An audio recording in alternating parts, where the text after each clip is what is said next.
શાંત મન સ્વસ્થ તન. ગીતા પ્રવચન.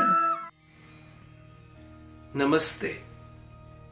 હું શાસ્ત્રી ધવલભાઈ મહેતા.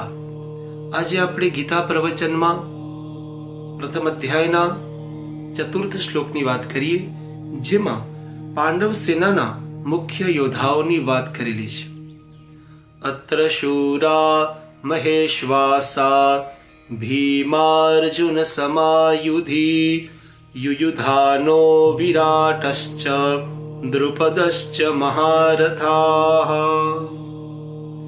આ સેનામાં મોટા ધનુષ્યો ધારણ કરનારા તથા યુદ્ધોમાં ભીમ અને અર્જુન જેવા શૂરવીર, સાત્યકી, વિરાટ, મહારથી રાજા દ્રુપદ, ધૃષ્ટકેતુ, ચેકિતાન વગેરે રહેલા છે.